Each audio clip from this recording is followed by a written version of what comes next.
Good evening, neighbors. June Margolin, Huntington Matters. Thanks so much for joining us yet again. This is our final installment in our election 2024 coverage for the town of Huntington and another U.S. Congressperson. And we have the honor of, thank you so much, speaking with John Avlon today, who's running for U.S. Congress. And we don't usually get Congress because usually our schedule's packed with local. Hyper-local. I'm so excited that we're able to speak to Congress this year. So we don't know much about you, so why don't you tell us a little bit about yourself and why you decided to step forward to serve our community as an elected official. Well, I'm John Avlon. I'm a native New Yorker, the grandson of immigrants. I'm a husband and a father. Live in Sag Harbor. And I'm not a professional politician. You know, a lot of people seem to come up through the ranks or get these patronage positions, and for the last 20 years I've been a journalist. I've run businesses. I write books. I read history books, most recently about Abraham Lincoln and George Washington. Awesome. Yeah, if that's your jam. I do. I love this. It's kind of my jam. And you know, look, I'm a country over party guy. I've worked for Democrats and Republicans. Mm-hmm. I'm a common sense Democrat, but I'm married to a Republican, right? Okay. I think we should. So am I. Well, there you go. But I think that's important, right? We need to sort of model that, being able to disagree agreeably again. Mm-hmm. And in fact, I actually worked for the Republican mayor of New York during 9/11. I worked for Rudy Giuliani. I was his chief speechwriter during 9/11. And I wrote the eulogies with my team, 343 firefighters and 37 Port Authority police officers and 23 members of the NYPD. And that's a formative moment in my life, in the life of many of us, in the life of our community. But one of the things I take from that, having been there up close, is that when I think back to the heroism, right? Those heroes ran into the fire to save their fellow citizens. That's the best of us, right? We met the worst of humanity with the best of humanity. And what I refuse to accept, that those heroes died so that our nation would tear itself apart 2 decades later. And that's where I think we're in danger of going. And that's why I decided to step up. I mean, I was editor-in-chief of the Daily Beast. I've been a journalist, and on the business side, the editorial side, I've most recently been an anchor and analyst at CNN.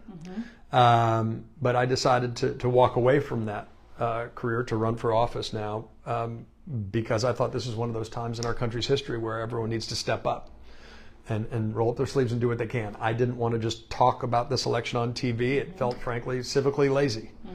Mm-hmm. Especially when we live in a swing district, which is a rare privilege in America right now. 80% of our congressional elections are basically decided through the rigged system of redistricting. And that's what leads to the polarization that frustrates so many folks. So anyway, I decided to get in the race, and had a contested primary, but won by 40 points. I'm a centrist. I'm a guy who believes we need to rebuild the middle. That's the core of my campaign. We got to rebuild the middle of our politics and rebuild the middle of our economy, and those two things are directly connected. Mm-hmm. And I've been inspired every day. I promised at the outset. I said we need to build a broad, bipartisan, patriotic coalition to defend American democracy right now for our country and our community, and that's what we've done. I'm incredibly proud. There's a Republicans for Avalon group, which is great. It's not just my wife. We got the endorsement of, it's co-chaired by Adam Kinzinger, but also Mayor Tom Gardella, local folks. And we were actually Liz Cheney's first congressional endorsement, which I was incredibly honored by, because I think that's just what this time demands. We got to restore reasonable. And I just think this is all about common ground versus chaos. And so I bring to bear my experience as someone who's run businesses, someone who's a journalist, someone who's a historian, understands digital media, what you all are doing. I appreciate the hyper-local. Yeah. It's really important. But I thought this is a time we all need to step up. And when my wife and I talked about it, we've got young kids. You just met one of them. We felt this was a time where we didn't want to look at them and say we could have done more when it mattered most. Because I'm the grandson of immigrants, I don't take American democracy for granted. That's great. So that's what it's about. Thank you for running, because it does turn your life inside out. For any political office, any elected position, from town to highway department all the way up to U.S. Congress, and it's a tremendous sacrifice for you and your family. And this is what the founding fathers of our country set up this government so that anyone could run. Yeah. Anyone. and it's great to have a variety, and it's valuable, I think, to have a variety of positions. Of backgrounds. It's important. I actually really support. Not all lawyers, not all, right? Please, whatever. yeah. Like, well, what? I don't mean to pick on all the lawyers, because we have great lawyers. Yes, they're great lawyers. I'm just but saying, it's actually why I good to have support term diversity. limits. I Yeah, really me believe in too. term limits. I I think we should have, I believe personally 6 terms to the House, 3 terms to the Senate. But it shouldn't be something you do for your whole life. You should bring your whole experience to bear and serve for a time in a chapter of your life because you care about your country. And we should have a citizens legislature. And these professional partisan politicians, I think, are the problem. I really do. All right. Yep. There you go. I'm all for term limits too. We fought for that. We got it in Huntington too. Well, it's a good idea. It idea. wasn't there before. That was in our within our 10 years. All right, great. So crime and policing. We are a neighborhood watch. Wait, are we doing top projects? It's selected. What projects or goals are at the top of your list? I'm fine. That you want to accomplish. It's fine. Just because this is important. Yeah, a little. So I approach this from the question of, I was trying to think about first principles, right? And the core idea of my campaign, again, is we got to rebuild the middle. Rebuild the middle of our politics, rebuild the middle of our economy. So everything flows through that. And I'll tell you, as a journalist, as a historian, I've focused a lot on the problems of hyperpartisanship. Washington warned that's a force that destroys democracies. And as a matter of fact, he actually warned specifically it leads to occasional riots and insurrection. And when I wrote my book, that was well before January 6th, and I didn't see that coming. But the other thing that's become apparent to me is that it's not a coincidence that we hollowed out the middle of our politics at the same time we hollowed out the middle of our economy. Those two things are connected. And the reason we don't have the ballast we should or we used to is that the middle class has been getting squeezed and screwed over, frankly, for decades. And we got a system that works really well for the super rich and big corporations, but not so well for small businesses and middle class families who are playing by the rules, working hard, and having a hard time getting ahead. And so I think we need to throw everything through that lens. So first, affordability, right? Got to make Long Island affordable again. I think the first step towards making Long Island affordable again is to restore the state and local tax deduction that Trump and the Republicans took away. Salt tax. Salt. Yeah. So restore salt. Look, this is an issue of fundamental fairness. It was in place for 100 years. It's the first deduction. It's also an issue of fairness because we in New York give more to the federal government than we get back. And Trump and the Republicans took it away as part of a political stunt designed to punish so-called blue states, right? And they're never going to restore it because, frankly, they're too invested in the red state-blue state divide.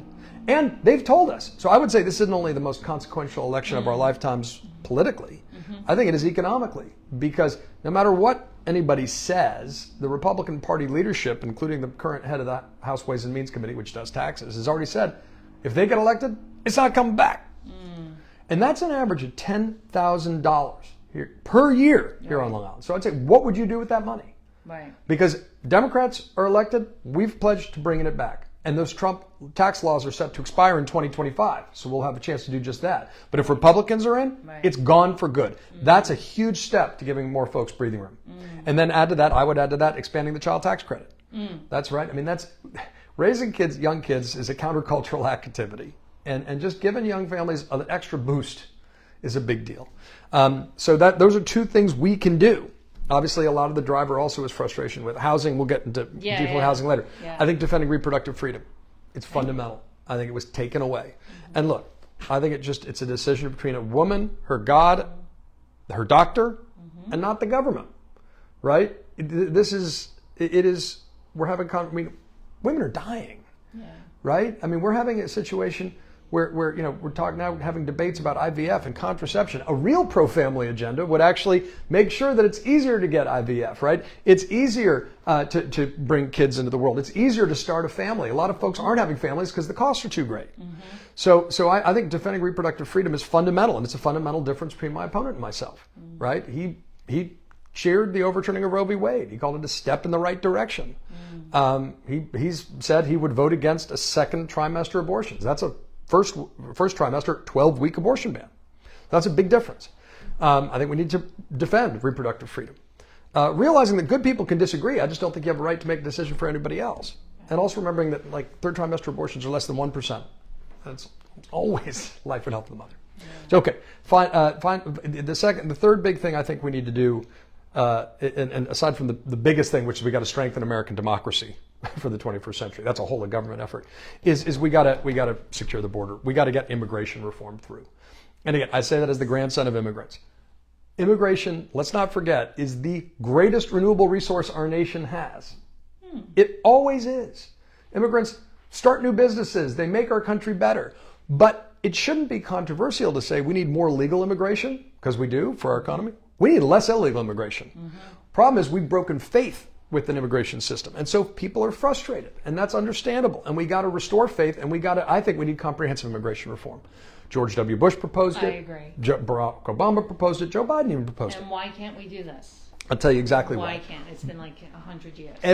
This is what is so frustrating. Everybody knows the solution. Right. Is you got to have comprehensive immigration reform. No. But there are folks on the far right and the far left who don't want it to happen.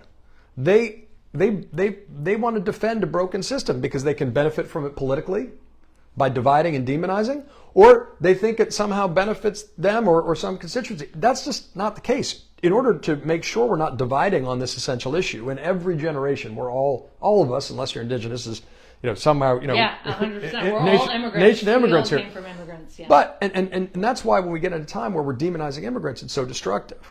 But we got to fix the system. So comprehensive immigration reform is what we need. That's economic. So there's temporary worker visas, and and the companies that are doing it right aren't being undercut by companies that are doing it wrong, which is a real problem. It hurts American workers. Okay. We need a pathway to citizenship for the dreamers in particular, because they're in limbo. They get screwed over. It's not right. But then we got to secure the border. Now, I would vote for that bipartisan border security bill on day one. Just quickly, Republicans insisted on a standalone bill. They tied it to Israel, Ukraine, and Taiwan aid. This bill, Wall Street Journal said it was the toughest border bill any president could get. Okay. And it would have hired 1,500 more workers. It was endorsed by the Border Patrol Union, by the way. Okay. It would have changed the asylum. Right now, the asylum laws are so broken. Yeah. Right. So there's not it's supposed like a to. patchwork. It's crazy. Asylum exists for people who are in countries that are being persecuted, for folks to come here so we can be, that beacon of freedom. But economic asylum is not a thing, and especially not people showing up at the border. And you create an incentive structure where people are being manipulated by cartels. It's a totally broken system. Yes. That bill would have cut the asylum adjudication process from 4 years to 4 months, right? Because the current system's completely crazy. Ridiculous, and there's not enough judges. That's right. It's a complete vacuum of judges. It's insane, which, by the way, we could have hired more judges at any time to adjudicate this, but that was part of this deal. We also would have added new technology at the border to stop the flow of fentanyl, which is killing a generation of kids. I'm intrigued on that. Also, technology. It also would have further cracked down on human trafficking. This was a win-win bill, right? And it had the middle 60 in the Senate. It was negotiated by the most conservative Oklahoma senator, James Lankford. And then Donald Trump pulled the plug because I guess he wanted the issue, right? Or he didn't want bipartisanship or Biden to get credit. And my opponent, he piled on. He went on Twitter and mocked the bill. Said my 9-year-old could have done a better job. And I would vote for that bill on day one. I really do believe if you fearmonger off migrants and fundraise off those fears for political gain, and then refuse to fix it when you got the chance, I think it's a firing offense. I would vote for that bill on day one as a down payment to the comprehensive immigration reform we really need. Right. So those three things, I think, would do a lot to help us restore faith that American democracy can work for working folks. Yeah. We have to do something. This isn't working. And it's whatever it is. If anyone tells you they're going to do it on straight party lines, don't believe them.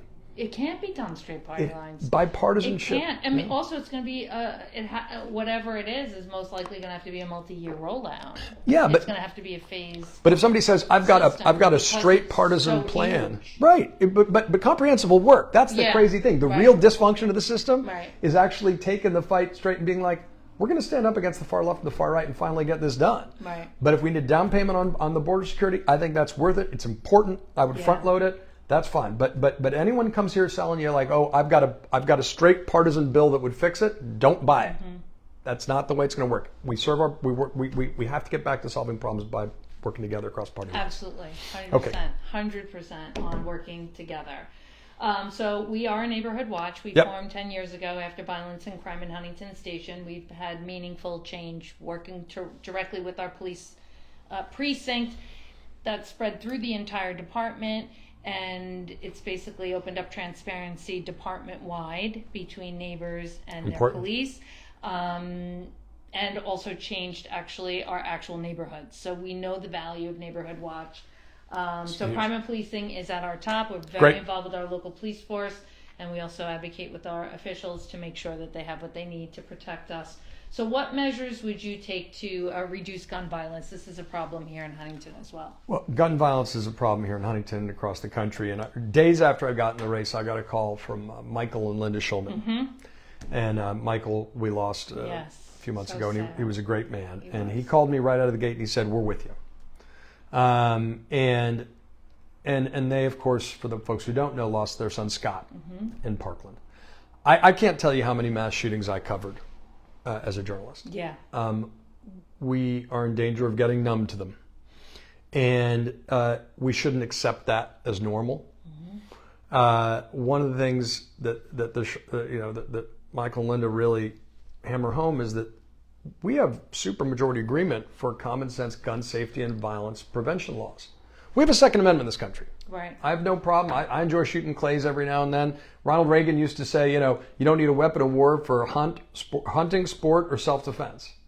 But we've lost sight of that kind of common sense. So first of all, I would look at issues like violent history background checks. This is an issue that is 85% support.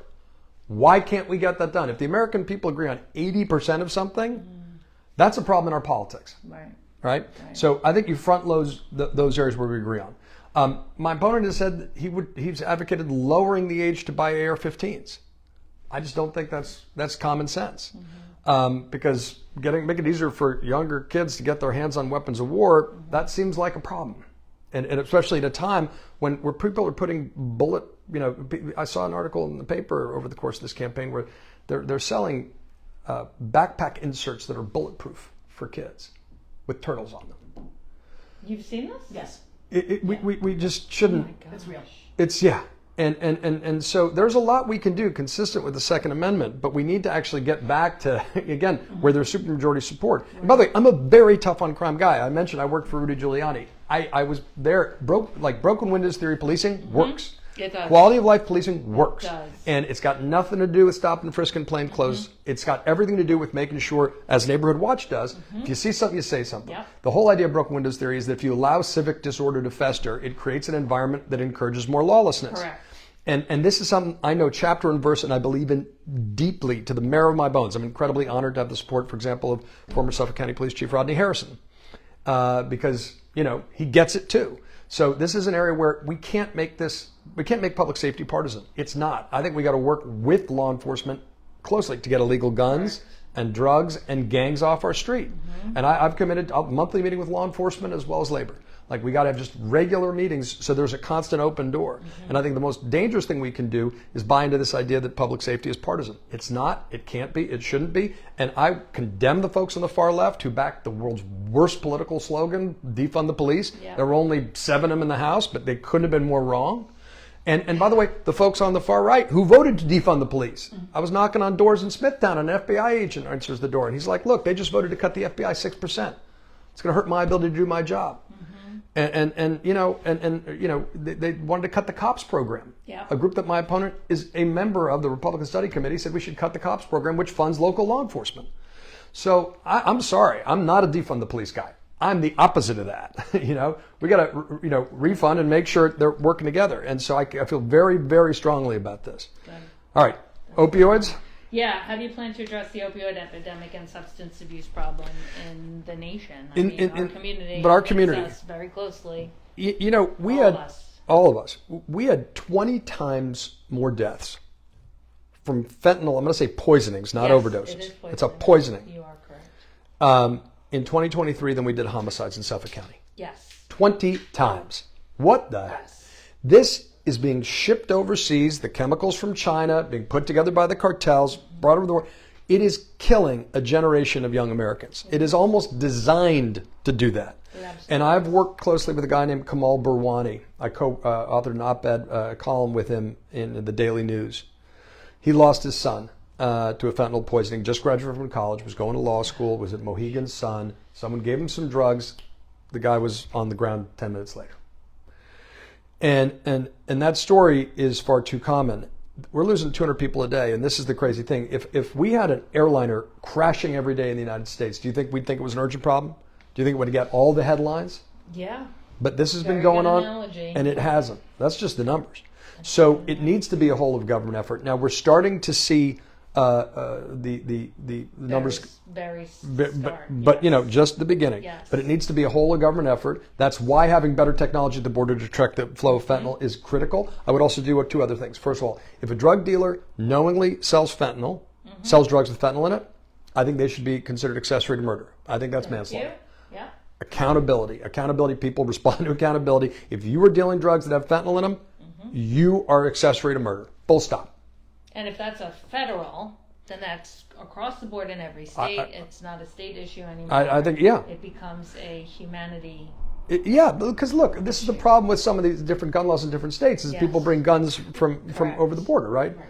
And so, yeah, I think we need to take this really, make the drug dealers afraid to deal fentanyl because they're killing a generation of kids. I've been incredibly tough about that. Second thing we can do, and they did this in Maryland on a bipartisan basis, a law that would actually make in public places that you have Naxalone, which is the nasal form of Narcan, in the places where they got defibrillators, right? It's tragic that it's come to that, but let's do that, right? Let's, that's not a bad idea. Right? Because that way we just lose less kids, and it's overwhelmingly young people. And so those are two things we can do. One, it's carrot and stick, I guess, right?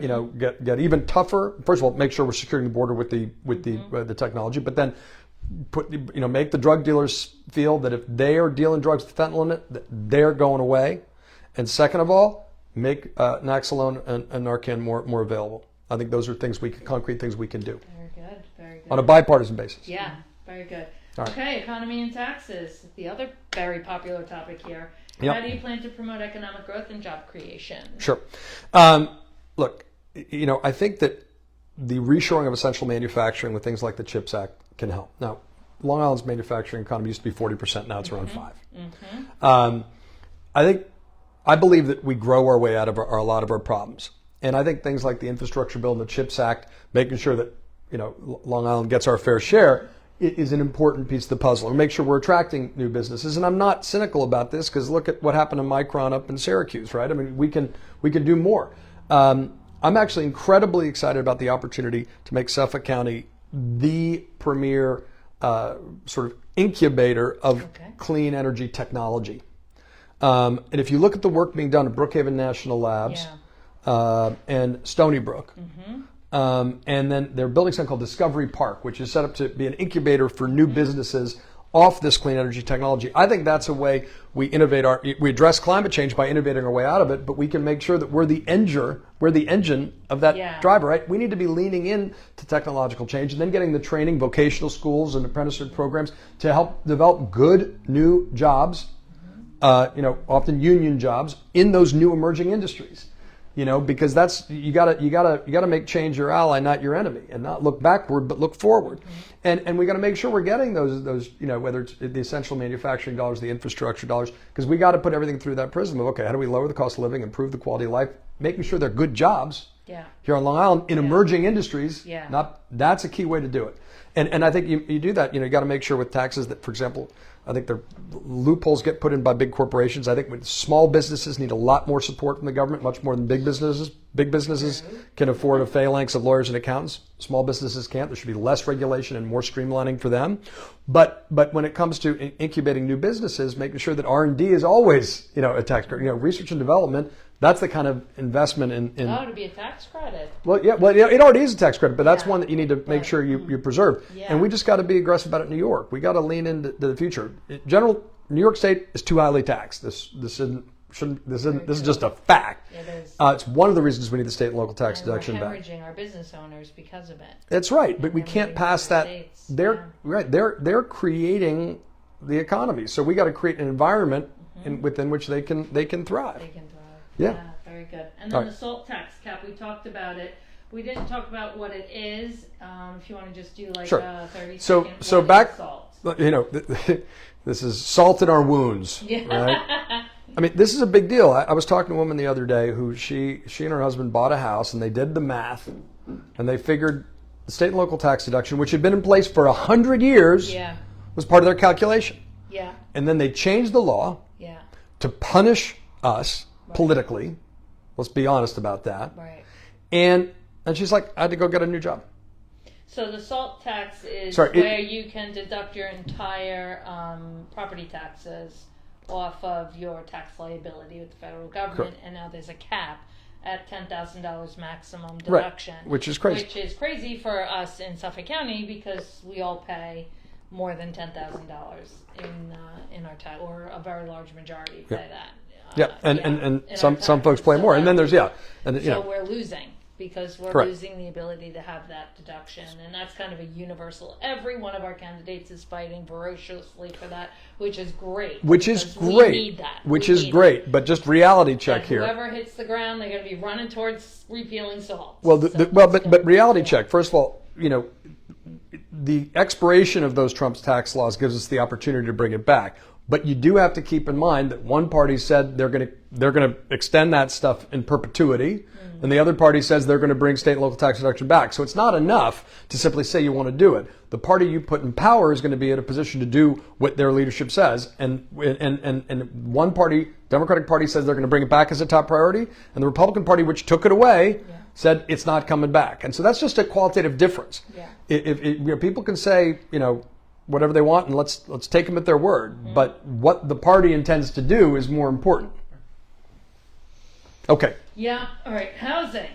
Our community is in the midst of a housing crisis, which is tremendous here. It is. We have the NIMBY thing going on, and we don't have enough land. We don't have enough property. We are desperately in need of infrastructure upgrades, sewer systems here on the island. Well, vote for Prop 2, but that's first thing. But Prop 2 is the water. Bipartisan. Yep, it's excellent.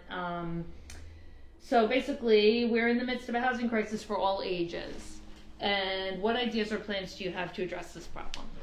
So, obviously, this is part of the middle class squeeze that's been going on for decades. But the frustration that people feel, almost a sense of hopelessness. When I talk to folks, they say, look, my kids can't afford to move home, right? They're not the jobs. There's no way they can afford them. And so then people move to other states. Yeah. We're lucky to live here for a lot of reasons. I actually think that I would bet on New York time and time again, but we got to deal with some of the structural stuff, right? So state taxes is one of them, but housing, particularly here on Long Island, is another. Okay. So Newsday did an analysis that showed that housing costs have risen 87% over the past decade. Now, I think you got to look at supply and demand, right? This is something Democrats don't always do enough of, frankly. And the other part of that equation is that we only built 2% more housing. Right. Those two things are connected, right? Correct. To your point. Now, Correct. It's incredibly important to me, and I think everybody, that we maintain the historic character of our communities. Yes. Right? Yes. This can't be top down, but you can't also give way to the NIMBY impulse. Everything needs to be done with community consultation first, right? So look at the in Port Jeff, they've got a new development, Jefferson Plaza, that was put through, and there was another development that they said didn't make any sense, right? So here's the way I'd look at this. First of all, we need to preserve the character of our communities, and I think community is, at a larger level, is what I think we're all starved for, right? And that's what we got to preserve. We got to preserve open spaces. Right, you can't create a density problem that makes it just one, undifferentiated mess, because then you kill the community of the character of our communities. Right. And I'm a history nerd, so I like the the history of what makes a place unique is often its history, and it's that combination of open spaces. Now, I think there's a win-win opportunity with housing, and here's where I get real excited and kind of nerdy about this stuff. I like talking about solutions more than problems. Okay. We haven't. There's a movement that began mostly out west. We have across the country an aging stock of strip malls. Yes. Okay. Now, there are at least two things about strip malls. One, they tend to have good transportation infrastructure, and they tend to have good sewer infrastructure. Particularly important, right? Yeah, around here. They tend to. Around here, it's all cesspools. Well, that's particularly true. It's worse if you get it further out east, west. for sure. Oh, out east. Oh, yeah. Much worse.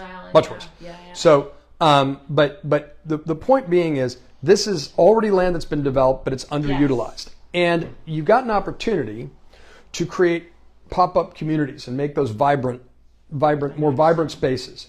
So what they're doing, and they're doing this mostly out west, they're starting to come east, is if you create a tax incentive for developers to build 2 floors, no more, right, of residential on top of commercial. Basically pop the top. All of a sudden, that space is perfectly geared. It's not going to impact any historic communities. It's not going to. Right. It's not going to take new open space. Right. But you've got a grocery store, you got a drugstore, you got a couple new restaurants, bookstore. Throw in a pickleball court, whatever you want. My point is, all of a sudden, it's a pop-up community that adds. And I was talking to the folks at Kimco, and we were talking about Kimco. right. So we're talking, and there was like, oh yeah, we could probably add 300, 400 square housing units if we had the proper incentive to do that. And there are different approaches to it. And the local town zoning. And you have to work with local Yeah, town yeah, zoning. exactly, I'm not saying this is a magic wand, but Yeah. what we can do at the federal level is, first of all, create an incentive to do residential on top of commercial. Right. And this is where it gets really cool. Sorry, this is what I get excited about. Okay. This is good. No, it's a good thing. This is It's a good thing. We get to know you. There you go. There's a bill in Congress called the Helpers Act, and it's focused on mortgages, but basically it prioritizes a portion of housing that's affordable for first responders, for cops and firefighters. I would actually say we got to depolarize the whole conversation around housing that's affordable, right? That's part of the problem. People Right. I have an ask. okay. You have to rename the affordable housing formula. It is a stupid name because affordability is subjective by person. So it needs to be renamed to the workforce housing formula. It's a Ooh, HUD I formula. like that. It's a HUD formula. I like that. Change it to workforce housing. I love that. No one ever understands Because affordable. we have to deal with this Well- boots on the ground with our neighbors, and when they do the lotteries, and it's like, we have 5 units in this affordable, 5 affordable units in this new development, and It's they got a go like, stigma "Ah!" attached. Right. It's got a stigma attached. Yeah, some say we're going to get Section 8, and other people say that's not affordable when you look at the Well, numbers. Yeah, I can't afford this. Right, Yeah. and this is what also it makes people push back, because they have this Correct. idea that, all of a sudden Yes. you're going to have some high rise descend on your community. So this is the point. If you did a set aside of housing that's affordable, units that's affordable on a 80-20, 70-30 development deal, right? We're 80-20 here, yeah. Yeah, but say it's 70-30, whatever, because you're creating incentives, right? So Yeah. then all of a sudden, make it essential workers as we defined during the pandemic. Right. So it's not just cops and firefighters who deserve it, but teachers and nurses. 2 things happen. First of all, I think you will depolarize the conversation around housing that's affordable or workforce housing Right. immediately. Right. Healthcare, yeah. Right? Okay. Second thing is that, and this is particularly an issue for these, right now folks can't afford to live in the communities in which they work and serve. That does 2 things. First of all, it creates an enormous sense of frustration. It compounds the traffic problem. It also deprives our communities of the soul of the communities. Because the soul of our communities are cops and firefighters and teachers and nurses. And all of a sudden, if they're, have to live an hour and a half away to the communities they serve, that's not sustainable. That's not sustainable. Right. So this is an idea about how you can prioritize that and things you can do with federal incentives. And again, I'm not a mandate top-down guy. Right. I'm actually not at all. I actually think what we need is incentives. And then people respond rationally to them. And you got to make sure there's obviously community consultation, all those things. Right, that almost right. goes without saying, but I'll say it just in Right, case. right, But I think those are 2 concrete things you can do Yeah. with an existing opportunity that doesn't take up more open space Yeah. and reimagines what those areas can be that are in many cases underutilized, in some cases, like in Quorum, have become sort of dilapidated and perceived to be dangerous. Yeah. So we, I think- we have the office buildings in Melbourne too. We have Well, there's that too. Massive. Well, Yeah. my husband's in construction, so we had a manufacturing business for 15 years. We lost it during COVID. We manufactured a indestructible push broom right here in Huntington Station, but then the materials got to be, are you going to pay $150 for a broom? Yeah. I don't think Ain't so. happening, yeah. So that's gone. So Sorry. talking about supporting Small businesses. Yeah. I mean, there's not much that could have been more that could have really been done in that case. That was kind of a global issue. But regarding the housing, I was talking to him about that. Can't we take these giant office buildings and turn them into condos or apartments? And every space has to have a bathroom and a shower and all that, so your sewage, but that's a whole different story. And then he's like, New York state law, you have to have a certain number of windows, so literally you can't do it. You have to bulldoze the building and build new.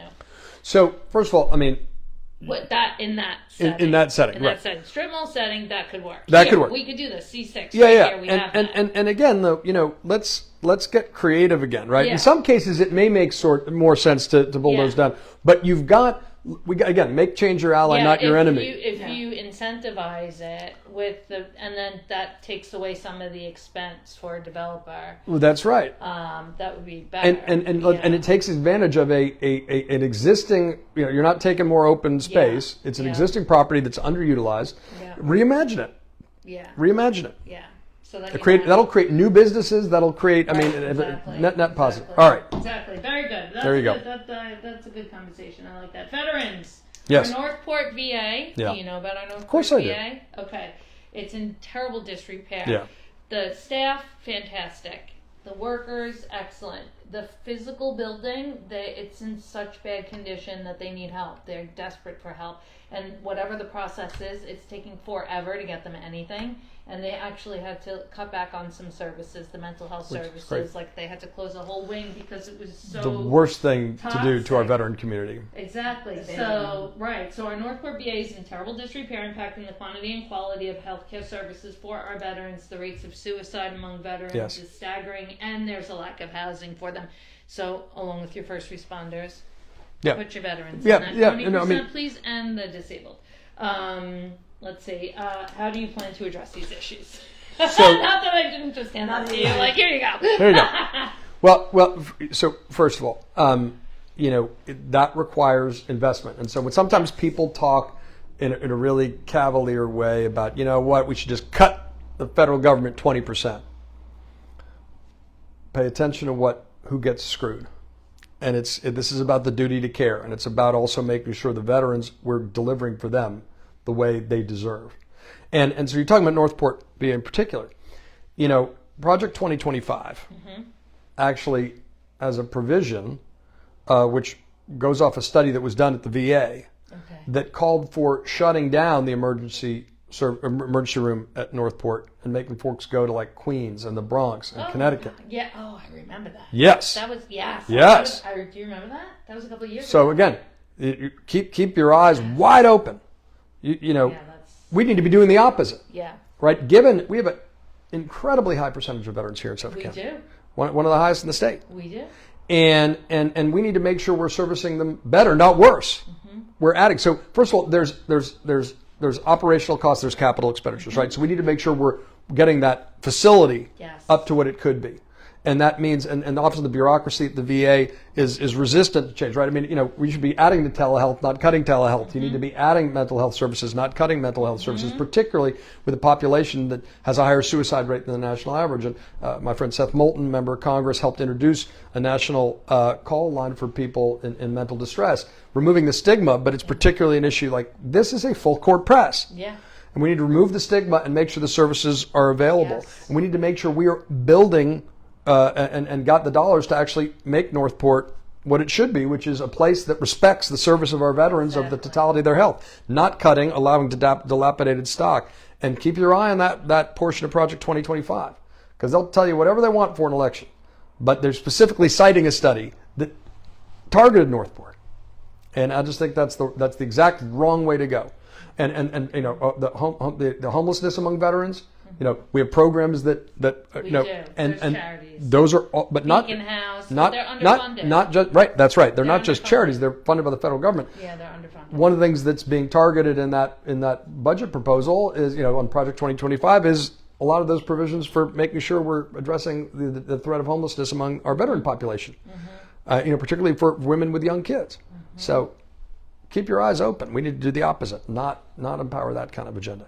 Very good. All right. How do you feel about federally reinstating Roe versus Wade? We discussed this, abortion rights. So right now, it was overturned and put to the states, right? So each state can decide for their own state what they're doing with that. Yes. So look, I believe... So you think it should be reinstated federally? I do think, and it can be done through legislation. First of all, I mean, that was a piece of legislation that had been in place for 50 years, right? Right now, our daughters have fewer rights than our mothers. Right? That's not the way it's supposed to go. And look, third trimester abortions are less than 1%. So don't get spun around that axle. And it's about the life and health of the mother. And we've seen women are dying because of things like ectopic pregnancies. We just had a case that was reported in ProPublica today about a woman in Texas. Texas has a particularly draconian thing, who was miscarrying was denied the care she needed because the doctors were afraid of getting, caught up with the law, and she died. And so I just think that you have the theory of the case, and then you have the reality. And so I do think the Women's Health Protection Act is an appropriate remedy to try to codify Roe into law. And my opponent and I have disagreement about that. He thinks that there should be, in his words, there should be no regulation of the first trimester. That's it. But I think second trimester, remember, that's 12 weeks. And right now, viability is around 23, 24 weeks, which is the Roe standard. And I think that makes sense. By the way, it's also something here in Suffolk County that is supported by like 3/4 of the population. And I think when there becomes a disconnect between vast majority opinion and the laws, particularly if they're pushed from an ideological agenda angle, right? I mean, you had 3 court justices who swore it was precedent, wouldn't be touched, and then the second chance they got, they overturned it. And look, good people can disagree about this. I fully get that. I personally, like, every abortion is a tragedy on some level. Yeah. I'm not essentially that. I say a woman, her doctor, and her God, not the government. And I say God intentionally because this is a complex moral decision, but I think it should be made between a woman and a doctor. And the government or a partisan bureaucrat shouldn't be part of that conversation. I think you raise the specter of government-mandated pregnancies. I think that's just not consistent with freedom as we've understood it. So yes, I think we could pass the Women's Health Protection Act. Okay. All right, and drug addiction and mental health, we touched on both. Do you think, this is specific, we have a local mom who is a champion on this issue. She lost her son to fentanyl poisoning. Do you think all health insurance providers should cover these services?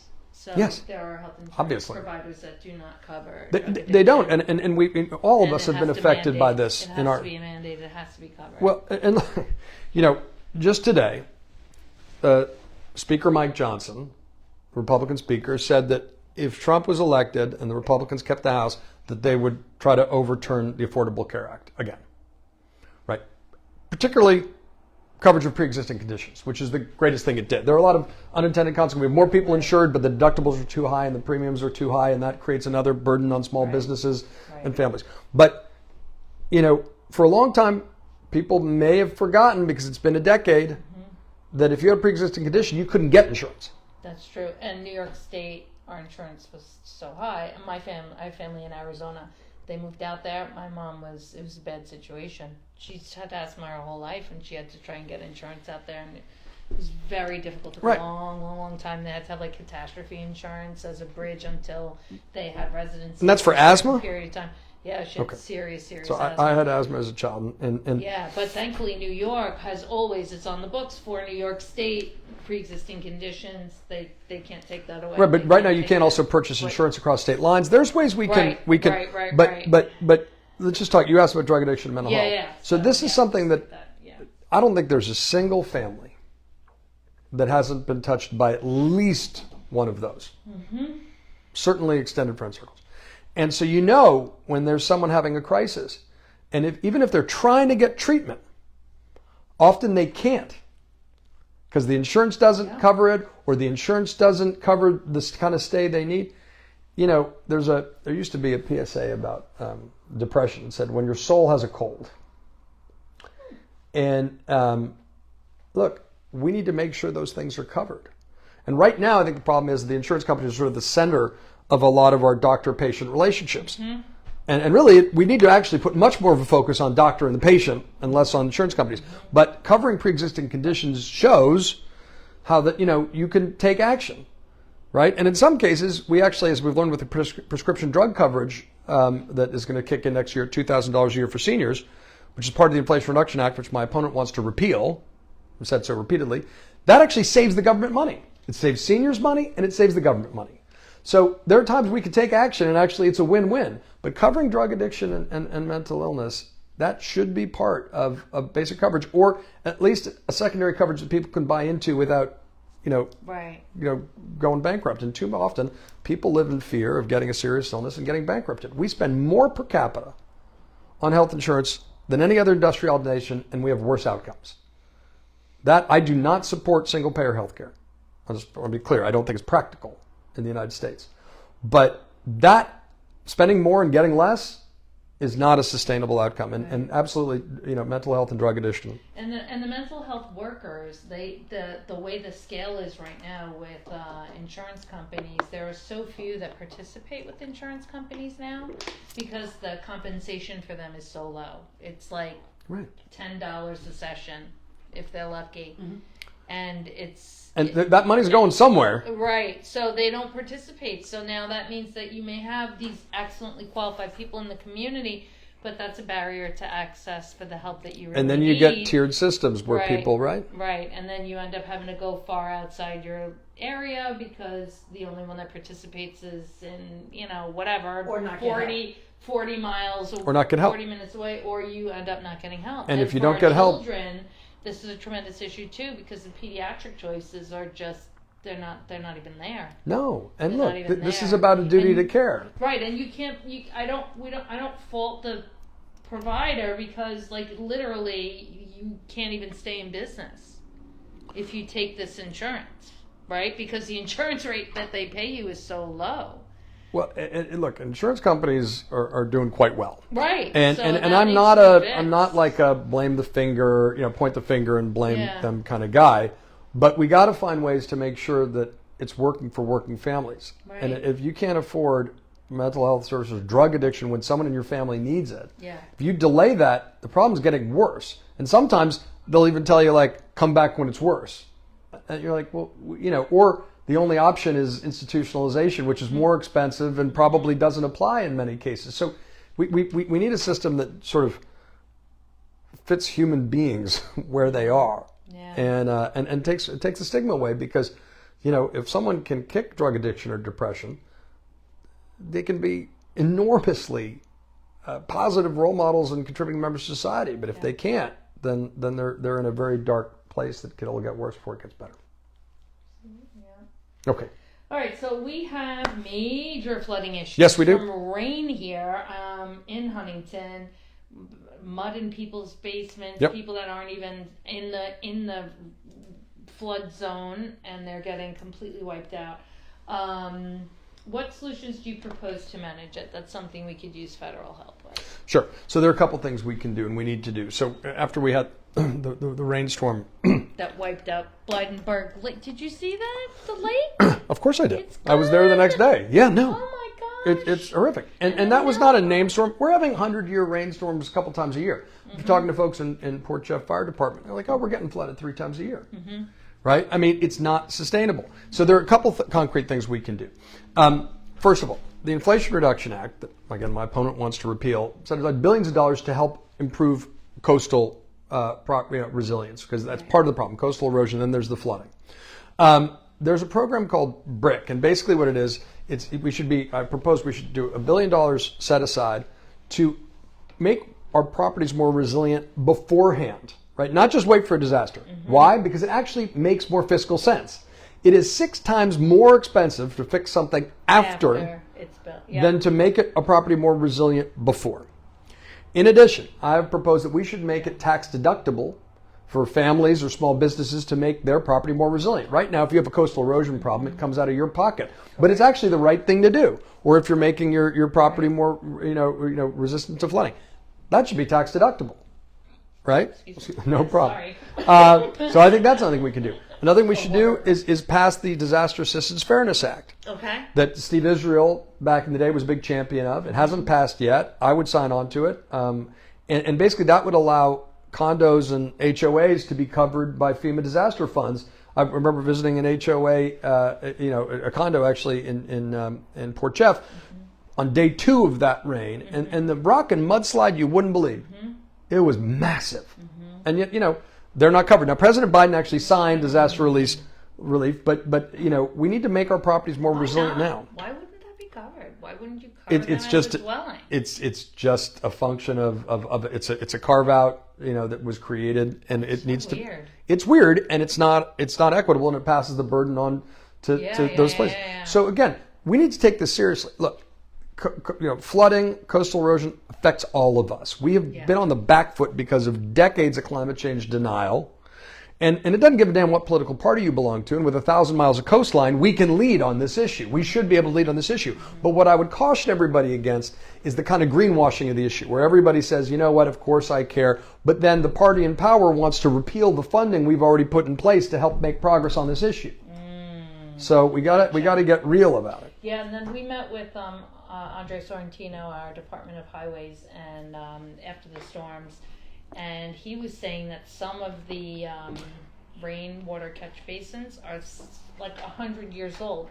They're made of like concrete blocks that are like 100 years old, and they're in such bad shape. And everything takes money. You know, you have to remake them. You have to redo the storm drains and all that stuff. We have a lot more money from the infrastructure bill that hasn't been properly allocated. Yeah, Prop we 2 need has that. bipartisan support that gets to water quality, which is the next question.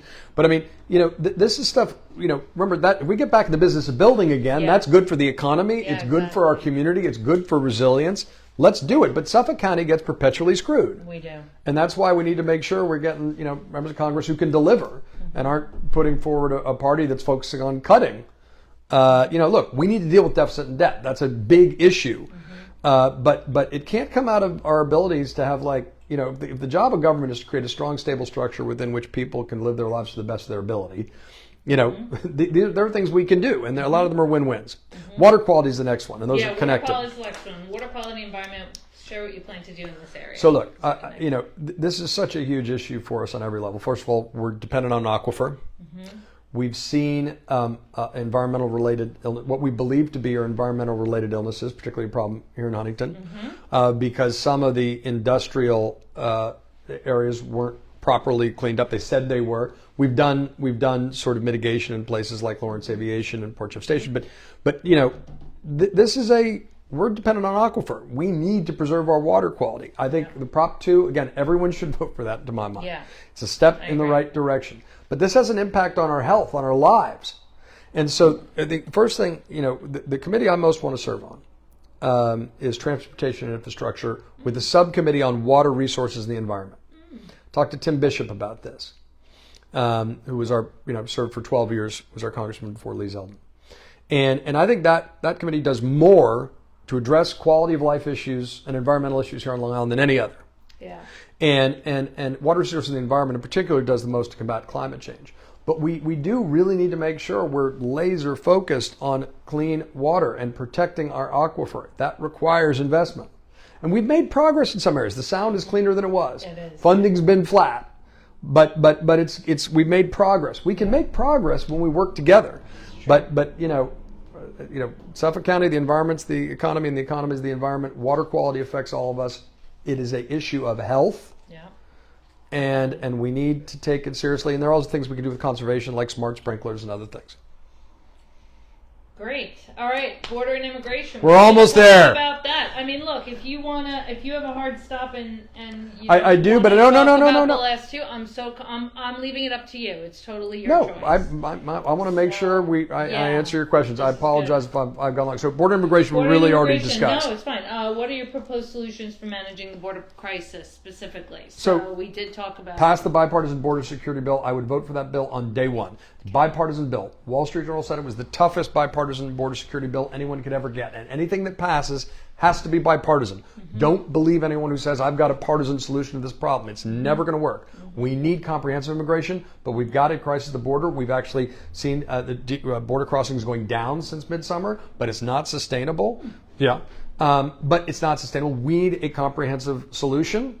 And I think that's an essential first step to the comprehensive immigration reform we really need. Yeah, definitely. Okay. All right. And then foreign policy. What are the biggest national security threats facing our country? Just a simple one. How would you address them? It's just the last one. It's the last one. It's a simple. And we'll be done now. Well, look. I believe very deeply that the defining struggle of our time is democracy versus autocracy. And there is an alliance of autocracies, Russia and China and Iran, North Korea in particular, that are increasingly cooperating and trying to put the screws to democracy. Sometimes that's in the form of invading other countries.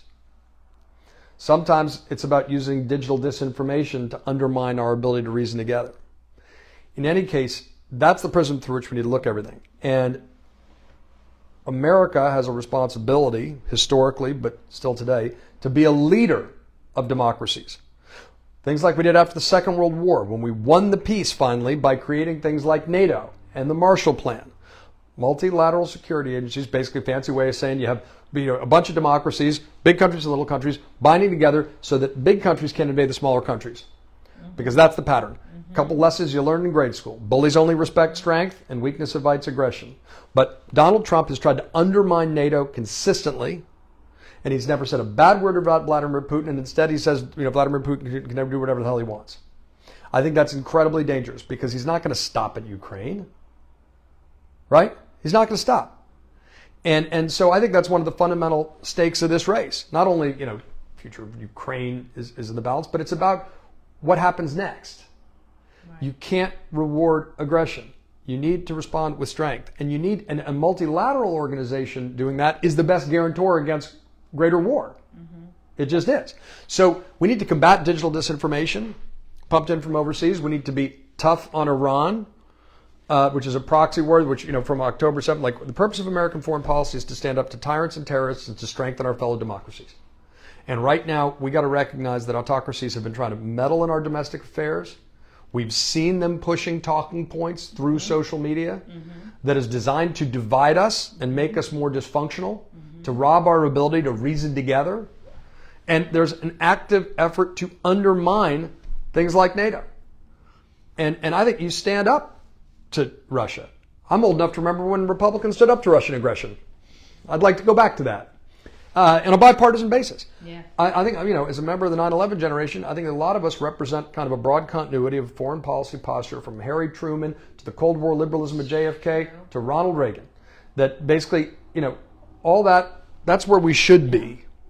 And we've gone away, and instead you've got these sort of, code pink conservatives that talk about appeasing autocratic aggressors in the name of peace. That ain't peace. Right. That is not the way to study history. That is no way to get peace. And so I do think that we need to confront terrorism. We need to stand strongly with our fellow democracies, obviously including Israel. But to strengthen those multilateral organizations, they've actually expanded in the last 4 years in response to Russian aggression. But Putin's waiting to see what happens in this election. Yeah. Don't kid yourself. And America we are a great country. I'm incredibly patriotic. But we need to be strengthening our alliances with our fellow democracies and recognizing the expansionist threat that these autocracies are going. They want a future. They want a 21st century where people are less free and they will try to undermine democracies and they will try to make democracies seem divided and dysfunctional to say, see, our system's more efficient. Right. It delivers for people better. By the way, that's exactly the argument we were having in the 1930s. Right. Oh, democracy's divided, it's dysfunctional, it's decadent. We need strongman states that can really get things done. That is always a terrible bargain. So I put on my historian hat here, but I'm saying it because, past this prologue, study history and apply those lessons going forward. And I think that's a desperately needed perspective we need to have in our times, and that's one of the things I'd hope I'd be able to bring to this job. I believe deeply we need to focus on what unites us, not what divides us. We can't let the extremes dominate our debates. Stand up to the far left and the far right. Stand up to illiberalism wherever you find it, but stand up for democracies. Stand up for our national security, and don't get blinded to the dangers because people are pumping in talking points that they think benefit them in the short run because they won't benefit us in the long run. Very good. All right. So there you go. We hit all 14. Yeah, we hit all 14 points, like Woodrow Wilson. Like it was going to happen, when you glance at it, but it's awesome, and we're not that bad. Okay, all right. I got to get to another giddy up. Go. But I really appreciate your time. I appreciate what you guys do so here in Huntington. For coming out here Pleasure. And spending time with us so we could get to know you. Very important. Thank you. We appreciate it so very much. So early voting's happening now. 3 locations in town of Huntington you can go: Green Lawn Fire Department, Dix Hills Fire Department, Huntington Public Library Station Branch. Election day's November 5th. And go vote because democracy depends on it. It's the most important thing you can do. Yes. Thanks, neighbors.